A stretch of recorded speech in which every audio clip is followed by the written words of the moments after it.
My name is Amy Morris. I'm 30 years old.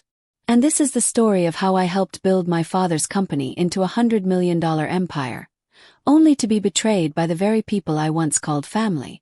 The worst betrayals don't come from enemies. They come from the people who swore they loved you, who watched you sacrifice, struggle, and bleed for something, and then ripped it away like it meant nothing. I remember the rain that afternoon. It was coming down in sheets, tapping against the windows like impatient fingers. The hallway to my father's office smelled like burnt coffee and hopelessness. I pushed open the door and found him slumped in his chair, red-rimmed eyes staring blankly at spreadsheets that screamed failure. Financial reports covered the desk, every single one bleeding red. "It's over, Amy," he said quietly, like a man already mourning something lost. "I don't know what else to do.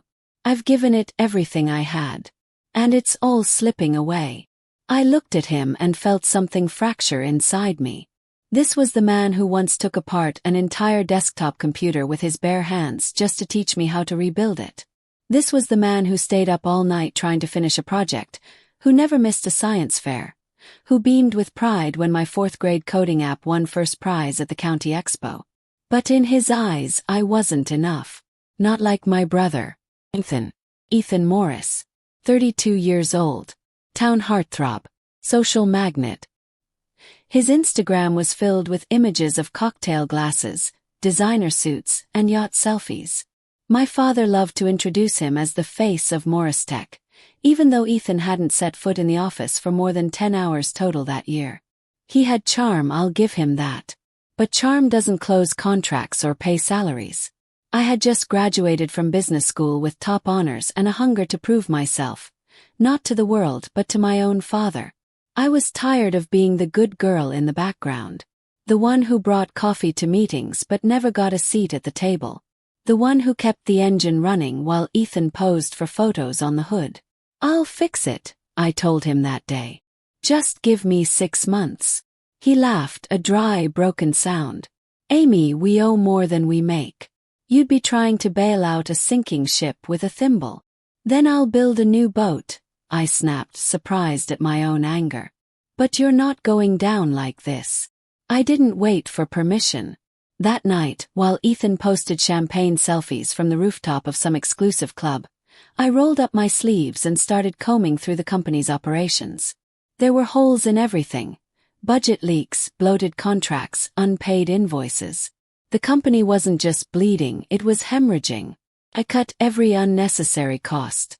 Even the company credit card Ethan used for networking was frozen. And when he found out, he called me a control freak and a jealous little girl trying to play boss. He laughed in my face when I showed him projections. "Dad's still giving me the company when he retires," he smirked. "You're just keeping the seat warm." I didn't respond. Not because I agreed, but because I was too tired to fight a ghost in Gucci loafers. Every day, I arrived before dawn and stayed until the security guard kicked me out. My mom, bless her heart, brought me dinner in tinfoil trays. She'd set it down quietly beside me, her eyes full of worry. "Amy, sweetheart, you need to rest," she'd say. "I'll rest when this place breathes again." I was living off cold lasagna and vending machine coffee, but I was making progress. I personally visited every former client. Some slammed the door in my face. Others humored me for 5 minutes before shaking their heads. But I kept going. Persistence became my religion. A year later, we were in the black. Then another year, and we weren't just surviving, we were thriving. I'd pivoted the company into digital transformation services and custom software solutions. We scaled from a $3 million revenue model to over $80 million in just under 4 years. By the 5th, we crossed $120 million. We had offices in 3 countries, a growing workforce of 400+ employees. And for the first time in a decade, Morris Tech was a name that meant something. You'd think that would be the moment my father looked at me with pride. But no. Every family dinner, every press release, every investor pitch, he still spoke of Ethan as the future. "My son has such an instinct for leadership," he'd gush. Meanwhile, Ethan couldn't tell a server from a SaaS platform. But I didn't argue. I just kept building. And behind the scenes, I documented everything. The botched contracts Ethan signed without reading. The clients he drove away. The tens of thousands he spent on executive entertainment. I had receipts, emails, time-stamped meeting notes. I wasn't naive anymore. I was prepared. And thank God I was. Because 5 years after I first walked into my father's collapsing office, I sat in the front row of the Morris Tech boardroom, thinking this would be the moment he finally said my name with pride. The room was packed. Shareholders, board members, investors.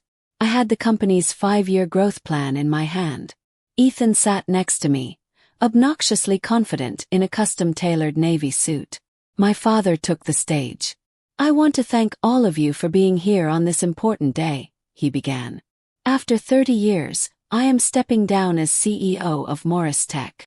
My breath caught. This was it. "I am proud to announce that my son, Ethan Morris, will be taking over as the new CEO." The silence in my chest was louder than the polite clapping around me. My hands went cold.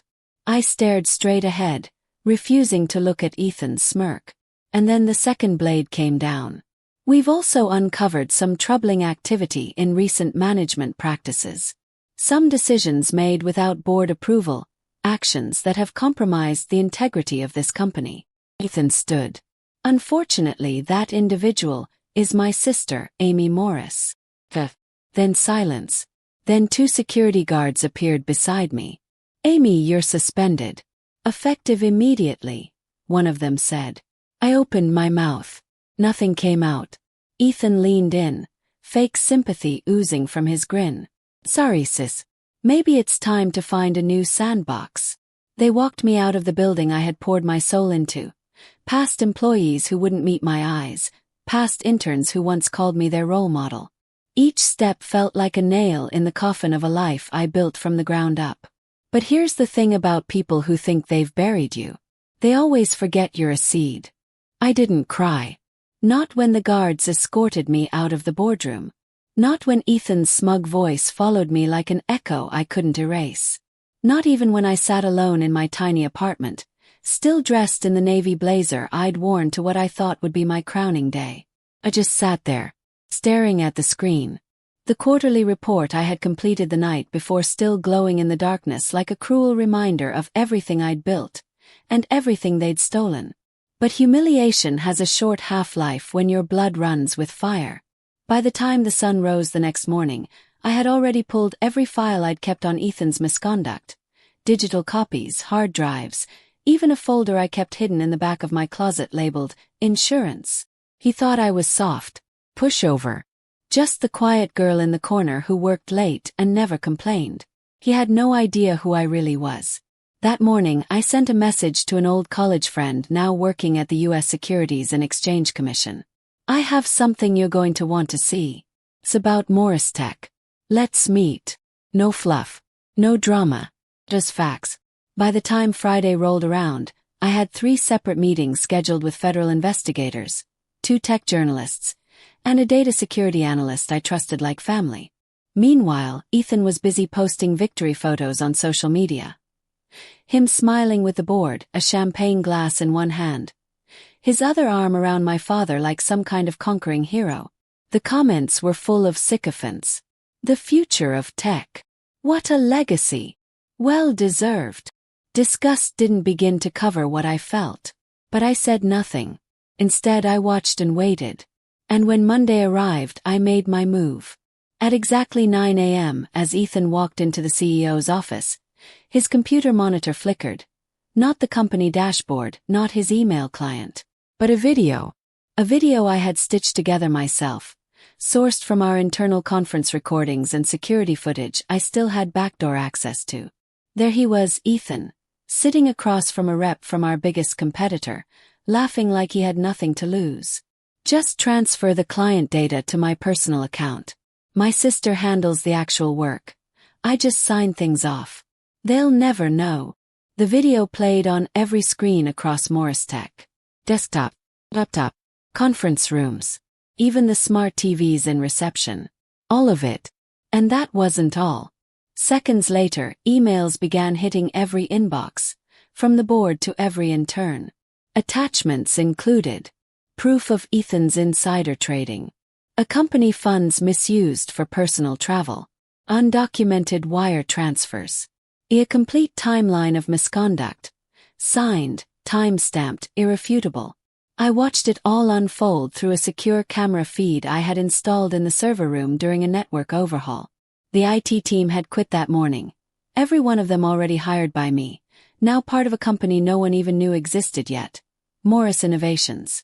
You see, I'd spent the last year building a safety net. A legally separate, fully independent startup that quietly absorbed everything that made Morris Tech valuable. Contracts, IP, infrastructure, employees, clients, brilliant engineers, developers, marketers. They all left Morris Tech in the weeks before my firing, lured by private offers. They didn't know it yet, but they were part of something better. Because Morris Innovations was mine. And mine alone. When the federal agents walked into Morris Tech headquarters, Ethan's panic became public theater. He fumbled for the keyboard. He tried to shut down systems. He even picked up the phone to call my father. But no one answered. Because while Ethan was unraveling, my father was sitting in his home office, watching the same evidence on his screen. His mouth slowly hanging open in disbelief. And I was in my own space. Morris Innovations HQ. A sleek 2-floor building in the heart of San Francisco. Glass walls. Modular workstations. A conference table made from reclaimed wood that had seen more integrity than my entire family combined. I didn't gloat. I didn't scream. I just watched. Then came the real blow. Our lead investors held an emergency vote. Ethan was stripped of all executive power by noon. Within minutes, every remaining employee received an email from me. A new chapter begins. One where innovation and integrity lead the way. Morris Innovations is hiring. We already have your contracts, your benefits, and your roles waiting. If you're ready for real leadership, you know where to go. Within an hour, 80% had joined. Ethan didn't even have time to clean out his desk before the FBI escorted him out. Cameras caught him shouting in the lobby, trying to threaten the very people he once treated like disposable parts of his ego machine. Morris Tech was done. An empty shell. No clients. No core team. No value. But I wasn't done.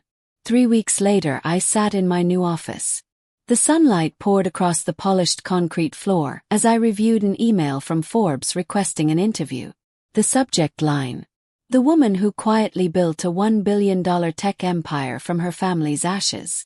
But just as I leaned back in my chair, breathing in that strange new air of freedom, my assistant, Callie, walked in holding a white envelope. "Amy," she said hesitantly. "It's from your family's financial advisor. He said it's urgent." I raised an eyebrow, taking the envelope. The moment I opened it, the color drained from my face. The Parker family account, every cent my parents had invested in Morris Tech, was now worthless. Their retirement, their savings, everything. And for the first time in a long while I felt something unexpected. Not vengeance, not triumph, but a hollow icy ache. 'Cause I had won. But what had I really gained? I stared at the figures, the foreclosure notice on their house in Connecticut, and a single request scribbled in shaking handwriting. "Your father would like to meet." My hands trembled slightly as I set the paper down. Not because I didn't expect this moment, but because I had been waiting for it. The question was, what would I say to the man who taught me how to build, and then let his son destroy everything I had built? The next morning was quiet. Not peaceful, just still, like the moment before a storm breaks again. I sat in my corner office at Morris Innovations, watching the skyline of San Francisco glimmer under soft gray light. My coffee had gone cold. The financial advisor's letter lay open on my desk. The contents still burned into my memory. My parents had lost everything. Not just the house. Their retirement fund, their savings, even the vacation condo in Florida my mother used to dream about during long winters. Because when Morris Tech fell, it dragged their portfolio down with it. And now, for the first time in my life, the power dynamic had shifted. They needed me. Callie entered the room quietly. Your father is here. Your mother too. They're waiting in the front conference room. I nodded once. Has legal prepared the documents? She handed me a leather-bound folder. Signed, sealed, just like you asked. I stood slowly. My heels echoed softly as I walked toward the room where my past was waiting.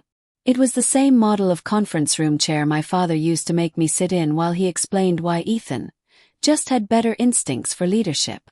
Same type of frosted glass. Same air of silence laced with invisible judgment. But today the roles had changed. When I entered, they stood, both of them.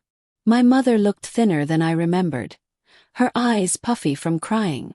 She was dressed in the same beige cardigan she used to wear to PTA meetings, clutching her purse like it might disappear. My father had aged. He wasn't the towering man who used to stride into the Morris Tech boardroom like a king. He leaned on a cane now. His hands shook slightly as he reached out to me. I didn't take it. He lowered it without protest. Amy, he said. Thank you for agreeing to see us. I said nothing. I walked to the head of the table, placed the folder down and sat. He hesitated, then sat beside my mother. I know I made mistakes, he began. His voice cracked on that last word. But we're still family. And family helps each other. I looked him straight in the eye. Did you think about that when you let Ethan throw me out of my own company? Amy, your brother lied to me, he said quickly. He showed me false documents. I didn't know. You didn't ask, I interrupted. You didn't even give me a chance to speak that day. You just watched them escort me out like I was a criminal. My mother reached out across the table, her fingers trembling. We're sorry, sweetheart. We really are. But we have nothing left. The bank's foreclosing on the house. We have nowhere to go. I inhaled deeply, then pushed the folder across the table. This is my offer, I said. They opened it slowly, reading through the terms with widening eyes. I was offering to buy back their original shares in Morris Tech, at full face value. Enough for a new home, quiet retirement, comfortable life. But there were conditions. You will sign a non-disclosure agreement, I said firmly.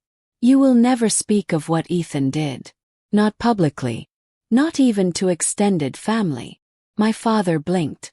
But you will also withdraw from any future involvement in Morris Innovations. That includes advisory roles, board proposals, or unsolicited feedback. He swallowed. And the money. It will be held in trust, I continued. You'll receive a monthly allowance. That way it can't be wasted. My mother looked up, tears in her eyes. You don't trust us. No, I said, my voice quiet but steady. You taught me why I shouldn't. They were silent. For a long time. Then, without a word, my father picked up the pen and signed. My mother followed. As the last signature hit the page, I felt nothing. No joy. No triumph. Just closure. When they stood, my mother hesitated before speaking. Thank you, Amy. Truly. We're so sorry things turned out this way. I met her eyes. I'm not doing this for you, I said. I'm doing it for the 12-year-old girl who used to think her father hung the moon. She deserves to see her family live in peace, even if she now knows the truth. She nodded slowly, her lip trembling. I pressed the intercom. Callie, please escort Mr. and Mrs. Morris out. The door clicked shut behind them, and I just sat there. Well, the silence after betrayal is never satisfying. It's hollow. Echoes. But sometimes, survival isn't about satisfaction. It's about standing when they expected you to stay down. That night, I walked the empty office halls. The glass walls, the steel beams, the glow of monitors humming quietly in the dark. This was mine. Every inch of it. And it stood not because of luck or legacy, but because I refused to break. And yet, I still wasn't done. There was one final piece left on the board. Because Ethan. He hadn't suffered nearly enough. Not yet. Ethan had disappeared. After the collapse of Morris Tech and his humiliating arrest, I expected him to vanish into some shadowy legal mess, maybe fade into irrelevance the way disgraced executives often do. But Ethan wasn't the type to fade. He was the kind who burned, fast and bright, and took everything down with him. 3 weeks after our parents signed the documents, I got a call from a journalist I trusted. "Amy," she said, "you're going to want to see this." He texted me a link. Tapped it. And there he was. Ethan Morris, former CEO, former Golden Son, wearing a bartender's vest behind a dusty counter in Las Vegas. His hair was longer now, Messier. He looked bloated, tired, like someone who hadn't slept well in months. A Reddit thread had gone viral. "Recognize this guy. Used to run a tech company. Tried to sell out his sister and ended up serving me watered-down bourbon last night. Talked for 30 minutes about how everything was stolen from him. Apparently, he used to be a millionaire. Bro, we all used to be something." There were screenshots, videos, comments pouring in. I read each one in silence. And I didn't smile. I thought I would. But I didn't. Because somewhere beneath all the spite and anger, I still remembered the version of Ethan who used to build pillow forts with me. The brother who carried me home when I sprained my ankle during a hike. The kid who snuck into my room at night when our parents fought, just to make me laugh. That Ethan was long gone. I killed him the day I pressed play on that video. I wasn't sorry. But I wasn't proud either. Still, I didn't reach out. I didn't respond to the media requests or the YouTube videos speculating on the rise and fall of Ethan Morris. I let it burn without fanfare. 'Cause I had moved on. Or at least I told myself I had. That fall, Morris Innovations crossed $1.1 billion in valuation. Our software suite had been adopted by several Fortune 500 companies, and we had just signed a long-term strategic deal with an international logistics conglomerate. The press was finally using my name. Amy Morris, the silent builder. A comeback queen. The woman who built a tech empire out of betrayal. I should have felt unstoppable. But something about success felt quieter than I imagined. Maybe because it wasn't shared. Or maybe because I'd spent so many years surviving that I'd forgotten how to just be. Then, one afternoon I received a letter. An actual letter. Handwritten. No return address. Just my name and office address in neat block print. I opened it cautiously. "Me. You don't owe me anything. But I wanted you to know I get it now. I was a coward. I used you. I let our father believe in me when I knew I didn't deserve it. You deserved more. I'm sorry I didn't fight for you. I'm sorry I didn't stop when I should have. I'm not asking for forgiveness. I wouldn't give it to me either. But I hope you keep building things. You're really good at it." I stared at the page for a long time. It wasn't redemption. It wasn't an apology I could take to the bank. But it was something. A flicker of human left in a person I had nearly erased from my soul. I tucked the letter into the back of my desk drawer. Not to display. Not to reread. Just to remind myself that, once upon a time, we'd both started from the same place. Months passed. I was invited to speak at my old business school. Topic: the importance of integrity in family business. The irony wasn't lost on me. When I stood on that stage, looking out at hundreds of students with notebooks in hand and stars in their eyes, I could barely recognize the girl I used to be. The girl who craved validation. Who sacrificed everything just to be seen. But she was still there. Beneath the armor. "I'm not going to tell you that business is fair," I told them. "It's not. And families. They're messier than any quarterly report you'll ever write." Few chuckled. "But what I've learned," I continued, "is that sometimes the greatest revenge isn't destroying the people who tried to break you. It's becoming so successful they have no choice but to see their own mistake reflected in your triumph." Silence. Then applause. Real. Roaring. Students stood. Professors nodded. So, I didn't feel triumphant. Because it wasn't about them.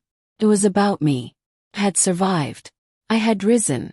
And I had built something that mattered. The rest. That was just noise. 1 week later a postcard arrived. Beach. Palm tree. The word peace scrawled across the front. No return address. No name. Just 3 words on the back, barely legible in fading ink. We're okay now. It wasn't signed, but I knew it was from my mother. I stared at the waves in the photo and smiled, just a little. Maybe she meant it. Maybe she didn't. But for the first time in years, I didn't feel like proving anything to anyone. I had nothing to prove anymore. Only a legacy to protect. The night after my speech at the business school, I stayed late in the office. Not because of unfinished work, but because I didn't want to go home. Success, I'd learned, has a strange kind of silence. Doesn't cheer. It doesn't dance. Sometimes it just sits beside you like a shadow, watching. I poured a glass of wine and stood by the floor-to-ceiling window of my corner suite, looking out over the lights of San Francisco.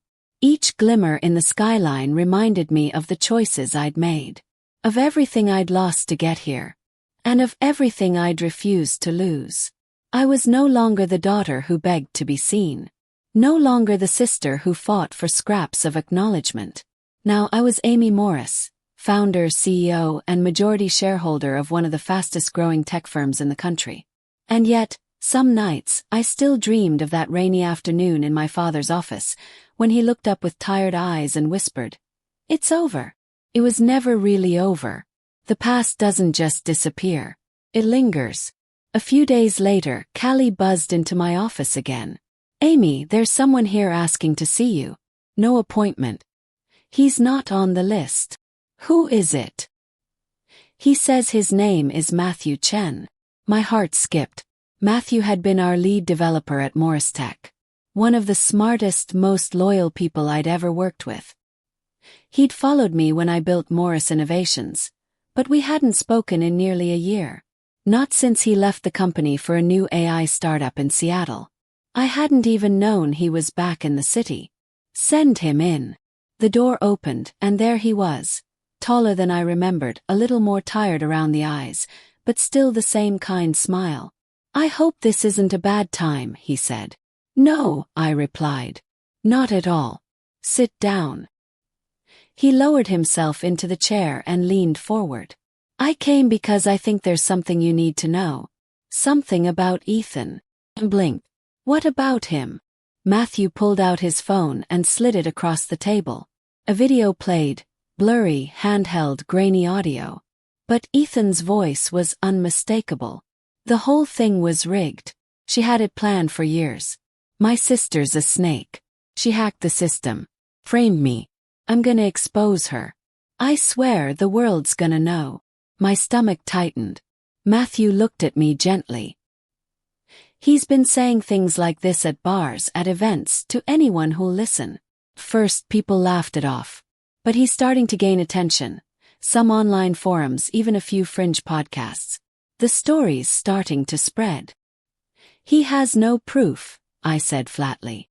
"No. But you know how it works. If people repeat a lie enough times, they start to believe it." I leaned back in my chair, my mind already spinning. Ethan wasn't content with his fall.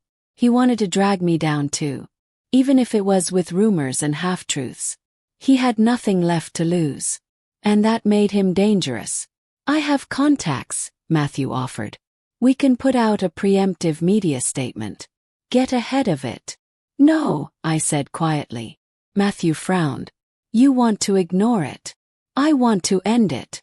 Because this wasn't just about reputation anymore. This was about legacy. And if Ethan wanted to open old wounds, I'd show him what it meant to bleed truth." The next morning I made 3 calls. One to my attorney, one to a private investigator, and one to a retired cybersecurity specialist who owed me a favor. By nightfall I had a full report. Ethan had been bouncing from place to place. Bars, cheap motels, casino lounges. He was recording interviews with anyone who'd listen. And the worst part. He had convinced one obscure blogger with a large online following that his story was real. A piece was already drafted. The Silent Coup, How Amy Morris Stole a Tech Empire from Her Brother. It hadn't gone live. But it would. Unless I stopped it. I called the blogger directly. "This is Amy Morris," I said calmly. "I read your draft. And I have some documents you haven't seen." She was quiet. Then, "I'm listening." Over the next hour I walked her through the real story. I sent time-stamped emails, court documents, financial reports, the SEC case file. I even sent the original footage, uncut, with Ethan's full confession to the competitor. When I finished, there was a long pause. Then she said softly, "I didn't know." "You didn't ask," I replied. "But now you do." She took the post down. She replaced it with a new headline. "The Real Heir: How Amy Morris Saved Her Father's Legacy and Then Rebuilt It Her Way." It went viral in a day. CNN picked it up, then Forbes, then Wired. And suddenly, the world wasn't questioning me. They were celebrating me. Ethan disappeared from the conversation entirely. The narrative had shifted. Because I told the truth. And I backed it with facts. A week later I got one final letter. Handwritten. Like the last one. Only this time it wasn't from my mother. "You win. I thought I could make them believe what I couldn't prove. But you always had the receipts, didn't you? I don't expect another chance. I wouldn't trust me either. Just wanted to say, you were better. You always were." No return address. No signature. Just defeat. I folded the letter and placed it next to the first one in my drawer. Not because I needed to hold on to it, but because I wanted to remember what not to become. The world moved on. That's the strange thing about fame. Whether built through scandal or success, it burns hot, then fades fast. One day, headlines bear your name. The next, you're just another story people scroll past on their lunch break. But for me, the quiet after everything settled was welcome. Morris Innovations was thriving. We had just completed a major merger with a European analytics firm, and our valuation crossed $1.5 billion. For the first time I wasn't climbing, I was leading. From the top. But I didn't feel like celebrating. Because beneath all the growth and accolades, something still sat inside me like unfinished business. And it had nothing to do with Ethan. Had to do with me. I had spent so many years proving I wasn't just the shadow of a brother who partied while I bled. I had climbed every rung, endured every betrayal, and beat them all at their own game. But I'd done it with my fists clenched. I wanted to know who I was now, with my hands finally open. It was around that time that I got another call. Not a scandal. Not a press inquiry. Not even a threat. It was from my old business school again. Only this time they weren't asking me to speak. They were offering me a position. "Executive in residence," the dean said. "Just a few hours a week. No boardrooms. No press. Just students who want to build something real." First I laughed. "You want me to teach?" "No," he said. "We want you to guide." Something about the offer stuck in my chest. Maybe it was the idea of starting something where no one had anything to take from me. No family. No past. Just minds I could help shape. Said yes. The first class was smaller than I expected. 15 students in folding chairs, wide-eyed and cautious. Some of them already running startups. Others still chasing the right idea. All of them thinking that business was a clean, rational game. I opened with the truth. "Business is personal," I told them. "And anyone who tells you otherwise has either never built something, or never had it stolen from them." They listened. Really listened. And when I shared parts of my story, carefully, without names, without bitterness, they didn't look at me like a billionaire. They looked at me like someone who survived. And that felt like something I hadn't had in years. Respect. Not for what I owned, but for what I endured. After class one evening, a young woman named Jenna stayed behind. She was quiet, sharp-eyed, and clearly older than most of the others, probably mid-30s. She hesitated by the door. "Ms. Morris, can I ask you something?" "Sure," I said, gathering my things. "How do you know when it's time to let go?" I looked up. Her eyes were red-rimmed. Her voice brittle. "Of what?" asked gently. "Of being angry," she said. "At people who should have protected you. At people who broke things they never bothered to build. And there it was. The question I had been asking myself for years. I didn't have a perfect answer. But I gave her the only one I knew. You don't just let go, I said. You build something bigger. Something they can't touch. And then one day, you realize you don't need to be angry anymore. Because you're not standing in their shadow. You're standing in your own light. She nodded slowly. And for the first time I felt like all of this, the pain, the betrayal, the nights spent crying into spreadsheets, it had led somewhere meaningful. Not just revenge, but redemption. Later that night, I opened my desk drawer again. The letters were still there. Ethan's angry scribble. His resignation. I took them out. Held them. And finally, quietly, I burned them. Not because I wanted to erase the past. But because I didn't need it to define me anymore. They were my scar tissue. But I didn't have to keep touching the wound. I looked out the window again. The skyline peaceful beneath the moonlight. I no longer felt like a survivor. I felt like a woman who had learned how to live. But I knew something else too. Something sharp and deep and unshakably true. This world was full of other women like me. Women who built in silence. Who were overlooked, underestimated, and written off. And who, one day, would rise so high their stories couldn't be ignored. If I could give them even an inch of that road back, then maybe this whole journey, messy, brutal, bittersweet, would have been worth it. Because sometimes revenge isn't a fire you throw at someone else. It's the fuel you use to light your own way. It's been 5 years now since I was pushed out of Morris Tech. 5 years since I walked out of that glass building with nothing but a folder of quarterly reports in my hand, and the fire of betrayal burning in my chest. 5 years since Ethan stood beside our father and declared me unfit to lead what I had built from the ground up. And yet today here I am, sitting at the helm of a billion-dollar company that bears my name. Not because I demanded it, but because I earned it. Every inch, every dollar, every late night and bruised ego and quiet sacrifice. Morris Innovations is more than a business now. It's a movement. We mentor startups led by women, people of color, immigrants, and those like me who were once told they weren't the right face of leadership. We invest in silent builders. In underestimated minds. In the kind of vision that doesn't come with pedigree, but with grit. And I've learned something I never expected to. You don't need revenge to be powerful. You just need to stop needing their permission to win. Last month, I received an invitation I didn't expect. A black envelope with gold trim, sent to my corporate office. The Parker Foundation's 50th anniversary gala. The name caught me off guard. Henry Parker, my former mentor's name.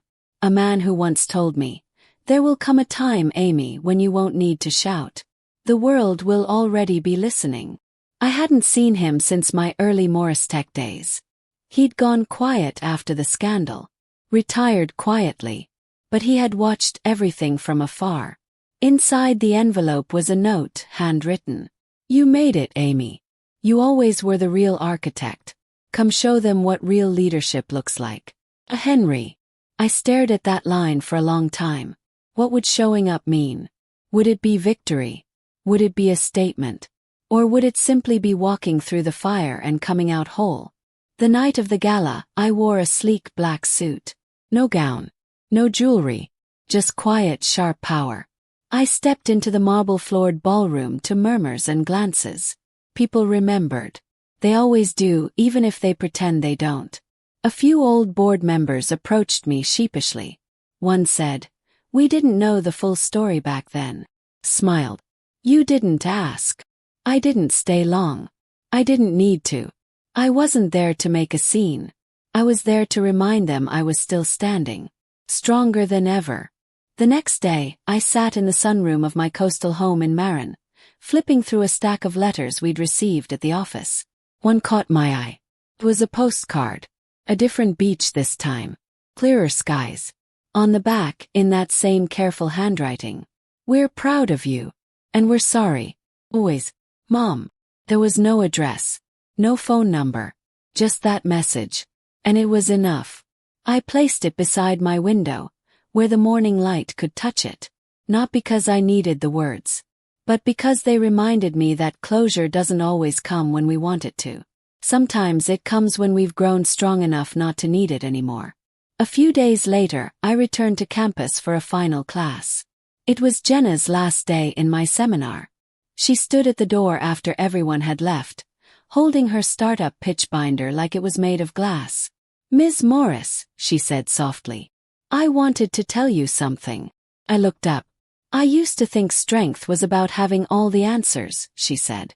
"Now I know. It's about surviving long enough to become the answer."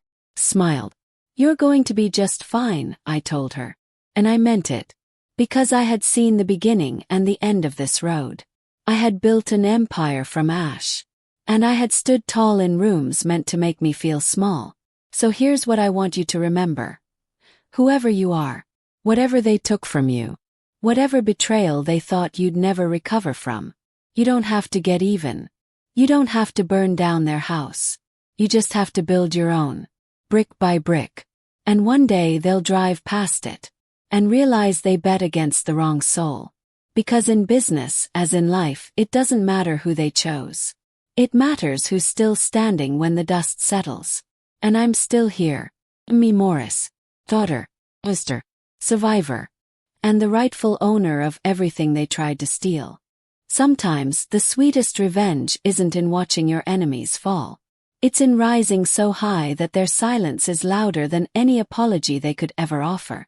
If Amy's story made you reflect on perseverance, betrayal, or family legacy, leave your thoughts in the comments. And don't forget, subscribe to Revenge Echoes to never miss another story that speaks louder than revenge.